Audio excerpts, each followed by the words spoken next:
ሰላም እንዴት አደራችሁ? ዛሬም ስለ አቡነ ሽኖዳ መጽሐፍ ሕይወትና ክርስትና በሚለው መጽሐፍ ሳነብ ትዝ ያለኝን ነገር ለማውራት ነው። እዚህ መጽሐፍ ላይ ስለ ግብዝነት ያነሳሉና ምን ትዝ አለኝ፣ በየምክንያቱ መጾማቸው እንዲታወቅላቸው የሚፈልጉ ሰዎች፣ በየምክንያቱ ለድሃ መርዳታቸው እንዲታወቅላቸው የሚፈልጉ ሰዎች አሉና እነኚህ ሰዎች ምን እንደሚገርመኝ በጣም የሚገርመኝ እነሱ እንዲታወቅላቸው መፈለጋቸው ብቻ ሳይሆን መርዳታቸው እንዲታወቅላቸው መፈለጋቸው ሳይሆን ጾማቸው እንዲታወቅላቸው መፈለጋቸው ብቻ ሳይሆን እናንተም ጾማችሁን ጸለያችሁን ወይም መርዳታችሁን ማወቅ ይፈልጋሉ፣ እንድታሳውቁ ይፈልጋሉ፣ ይገፋፏቸዋል፣ ይጠይቋቸዋል። የሆነ ነገር ለምን አትረዳም? ለምን እንደዚህ አታደርግም?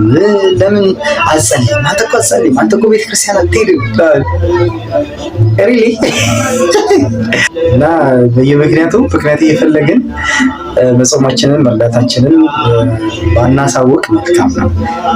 ትዝ ብሎኝ ነው ስለ ግብዝነት ሲያነሱ ሽኖዳ ሲያነሱ ትዝ አለኝ።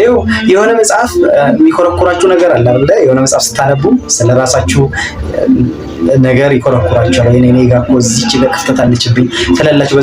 በዙሪያችሁ የምታዩትን ኦኬ እቺ ነገር እኔን ትመስላለች ብላችሁ እንድታስቡ ያደርጋል መጽሐፍ ማንበብ። ለዛ ነው የሚጠቅመው፣ ህይወትን እንድታዩባት ነው የሚጠቅመው። ሰው እናንተ ሰዎች አታድርጉ እንደዛ ማለት ነው። በዚህ ለድሃ መርዳታቸው እንዲታወቅላቸው የሚፈልጉ እና እሱን ለማሳወቅ ዙሪያ ጥብጥብ ይሄዳሉ። ነገርየውን ለመሸሽ ትሞክራላችሁ አይደል? አንዳንዴ ላለመስማትም አቴንሽን ላለመስጠትም ስትሸሹ ምክንያት እየፈለጉ ያን ነገር ያወሩላችኋል። እንደዚህ ረድቻለሁ፣ እንደዚህ አድርጌያለሁ፣ እንደዚህ ቤተክርስቲያን ስትል ሄጄ እኮ የዚህን ሀል ብር ለድሃ ሰጠው፣ እርዳ፣ አንተም እርዳ፣ ለምንድን ነው የማትረዳው ብለው የሚሉ ሰዎች ወንድሜ ብቻ እቺ ንግግር ወደ ሰዎችን እንዳትነካ ከባድ ነው። ብቻ ማህበራዊ ህይወት ላይ ብዙ ማህበራዊ ህይወት ደመቅ ያለ ሰው የሆነ ኢሹ ሲያነሳ ብዙ ሰዎችን ይነካካል እና ለዛ ቆጠባለሁ ታራለሁ። ለምሳሌ ስለ መዋሸት ካወራን ወይም የሚዋሽ በአካባቢ ወዳጅ የሆነ ሰው ሊኖር ይችላል። ብቻ ያስፈራል። እንዲህ ማህበራዊ ህይወቱ ሰፋ ያለ ሰው የትኛውንም ኢሹ አንስቶ ማውራት አይችልም፣ ይፈራል።